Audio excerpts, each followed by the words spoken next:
What's happening, Disney fans? I am Dial here with some movie news.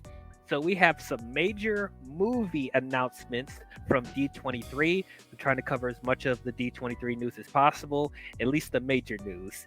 But I actually want to talk about some of the movies that they announced for Disney Animation and Pixar. Specifically, we're getting quite a bit of sequels that are going to come out in the next couple of years. So let's talk about them for a little bit. So the first one I did want to talk about is Zootopia 2. I know that is a sequel that a lot of people have been wanting because the first Zootopia was such a big surprise. I actually really enjoyed the first Zootopia, and like it's been a minute since the first Zootopia came out. I'm about to look up, when did Zootopia come out? It came out in 2016, and yeah, we're just getting a sequel to it. So I'm actually glad that they're doing a sequel to that. There's a lot of like themes and relatable messages in Zootopia that's actually relevant for today, and hopefully they'll be able to continue that on in Zootopia 2. And I can't wait to see what new characters they introduce and all of that. I did not see the shorts or whatever they were doing on Disney Plus spinning off of Zootopia. I might take some time and watch them at some point. But yeah, I'm definitely excited for Zootopia 2, and I'm sure a lot of people are with that as well. And then the second one I want to talk about, this is a no-brainer. Of course, I think they talked about this a long time ago, but they're officially putting it out there that yes, we are getting a Frozen 3, and I think we're actually going to get a Frozen 4 after that too. Like this that was pretty obvious that they were going to do a Frozen 3 because like the first two Frozen films are like two of the most successful Disney animated films of all time. So of course they were going to do Frozen 3, and I think it's guaranteed that this third film is going to make $1 billion. And whenever they decide to make a Frozen 4, that's probably going to make $1 billion as well. And I actually do enjoy Frozen. I know that for a lot of people that Frozen has become overrated, or it's been oversaturated as far as Disney shoving it down our throats with media and the songs and the merchandise and stuff like that. But I actually do enjoy the Frozen films. I think they're good movies. I think they have really good characters. So I'm definitely down with seeing Frozen 3, and I can't wait to see what direction they go into next with those two films. Are they going to actually have Frozen 3 and 4 be like a part 1, part 2 story? I don't know. Maybe they'll just still be standalone films, but I hopefully they'll take it in some more creative directions. One thing that I'm surprised that they have not done yet is like, I think they confirmed that Tangled and Frozen are in the same universe. I think they actually had Rapunzel have a little cameo in one of the Frozen films, like in the background. And I'm surprised they haven't tried to do a Frozen Tangled crossover film. Like, Disney, what are you doing, man? That's like, I think a lot of people will want to see that. Like, you can't just let that opportunity pass by. Like, come on, it's right there. I would definitely see a Frozen Tangled crossover. So if we could get that, maybe that could be the idea for Frozen 4, because I don't think they're going to do that for Frozen 3. But Frozen 4, let's have Rapunzel back. Come on, let's see those characters from Tangled crossover with the characters from Frozen. I think it'll be a lot of fun. But now on to the main two that I'm sure most people want to hear me talk about. Let's talk about Toy Story 5. Yes, we're actually getting a Toy Story 5, and I know this is a very polarizing decision when it comes to the Pixar fandom. I know there's some people that are still up for seeing more Toy Story films, but I definitely heard a good amount of people that say that they're done seeing Toy Story movies. Like, they felt like the story was done in Toy Story 3, and some people thought it was unnecessary for them to make a Toy Story 4. And to an extent, I do agree. I do think that the story ended perfectly in Toy Story 3. But I'm actually one of those people that actually really enjoyed Toy Story 4. I do think it's a worthy sequel to the previous three. It is the weakest of the Toy Story films, so it is my least favorite. And I am worried that there is going to eventually be a law of diminishing returns when it comes to the Toy Story films. But I still think they're really good films. I still think this is one of the most successful franchises of all time, you know? And let's think about this for a second. As far as people saying that it's unnecessary that they're doing more Toy Story films or nobody wants to see more Toy Story movies, the box office and the critical rating say differently. Because let's think about this. All four movies have 99 to 100% critic rating on Rotten Tomatoes. And other, other ratings that you follow, like, IMDb or Metacritic and stuff like that. All four of these films have really good ratings. Like the critics and the audience continue to enjoy all four of them. Even the people that like didn't dig for as much as the previous three movies, they still enjoyed the film.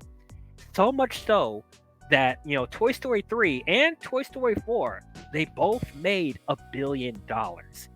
So think about this. For people that don't want to see more Toy Story films, like, you're inadvertently telling Disney by giving it a high critic and audience score and giving Toy Story 4 $1 billion, you are telling Disney and Pixar that you still love these movies and you still want to see more from them. So, I'm not saying that I'm not saying that with Toy Story 5, like, I still have hope that they'll still make a really good movie. And from what I saw from like the concept art from Toy Story 5 and hearing a little bit of the synopsis of it, where it's like the toys are going to have a conflict with with technology and stuff like that, and kids not wanting to play with toys as much because they have social media and phones and tablets and stuff like that. The toys actually battling the that type of technology. I think that is a good natural progression for the toys, for them to have that storyline for the fifth movie. And that also is relevant for today because, like, if you do see, kids nowadays, you don't see them play with toys as much, and a lot of them are definitely more into tablets and phones and social media and video games and stuff like that. So I think that would be a really good commentary for Toy Story 5. So I'm actually interested to see how they're going to tackle that, So I haven't lost hope with Toy Story, and like, would I have preferred them to have stopped at 3? Sure. But so far they're still making really good movies to me. So keep going until, they don't don't make good movies anymore. So that's really all I got to say about it. The like announcement like video whatever they showed, that looked like something from a Blu-ray menu. That's one thing I will knock with the announcement of Toy Story. Like the they had Woody and Jesse and Buzz saluting the audience or whatever, but you don't hear them talk. Like, it literally looks like something that I could see from a DVD menu. So that was kind of cheap how they did that. So that's one little knock I'll give on them. But let's see what they do with Toy Story 5. Hopefully it's good. But here is the news that I actually this one I am excited for the most, because I have been asking for them for the longest time to make a second movie to this franchise, and they waited so long to actually make one, and we actually got that a couple years ago. And I really wanted them to actually have a trilogy, complete the trilogy. Like, I wanted a third film to this movie for so long, and I'm so glad that they're finally announcing it. And of course, I am talking about Incredibles 3. Man, I was so excited when they announced it. I'm so happy we're actually getting a trilogy to this movie. The Incredibles is one of my favorite Disney films, and it's honestly one of my favorite films of all time. And when that first movie came out, I remember seeing it in the theater, and I was dying for them to make sequels to this. Like, out of all the sequels that they did for Pixar and the Disney animated films, like, The Incredibles, I think, was one of those franchises that was dying for them to do continuations to this. And granted, like I said, they took a while for them to make Incredibles 2, but I'm glad that they did. And I actually really enjoyed Incredibles 2. Not quite as much as Incredibles 1, but I still thought it was such an enjoyable film. And so I'm glad that we're actually getting a third movie, and we don't have to wait as long as we did between the gap of 1 and 2. And Brad Bird is coming back to work on Incredibles 3, and I'm actually happy about that. I'm happy that Brad Bird is working on all 3 films. I think that's how it should be. So yeah, I'm excited to see where they're going to go with this. A lot of people have been wanting them to do a time skip for the Incredibles. Like, let's see Violet and Dash and Jack be a little bit older. They don't have to be like significantly like old. They don't have to be like young adults or anything. But I would like to see like, Jack not be a baby anymore, and Dash maybe is like in high school maybe, and maybe Violet is in college or something like that. Like that could be the time skip for that. And a lot of people have been wanting that. But I did hear that Brad Bird wasn't really interested in doing a time skip for The Incredibles, which is unfortunate. So I don't know. I'm hoping that maybe he'll take some consideration from what the audience is, begging for him to do. Maybe he'll do a time skip, maybe not. If he doesn't, it's not gonna ruin it for me. Of course, I'm still gonna be really excited for it. If it's like if this takes place not too long after the second film, I'm fine with it as long as the characters are really good and as long as the story is good. Like, I'll be fine with it. Like, it's not gonna bother me if they don't do a time skip, because a lot of the appeal is Jack being a baby and having the crazy antics with his numerous powers and stuff like that. So maybe he doesn't want to ruin that magic, but it could be a way for the audience to grow with these movies. Because like even some of the other like Pixar films did some time skips. Toy Story did time skips with Andy. Even Finding Nemo, like you could tell that Nemo's gotten a little bit older since the first movie with Finding Dory. So I'm hoping that Incredibles does the same thing. But we'll see what happens. I'm still so excited.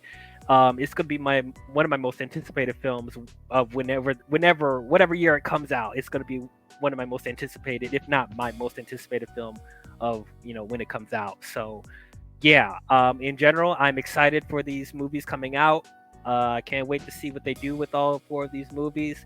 But most specifically, I'm just so happy we're getting Incredibles 2. I mean, I'm sorry, Incredibles 3. We already got Incredibles 2. But yeah, I'm so excited that they announced Incredibles 3. And yeah, man, I'm so jazzed. But those are my thoughts on the sequels coming out from Pixar and Disney Animation.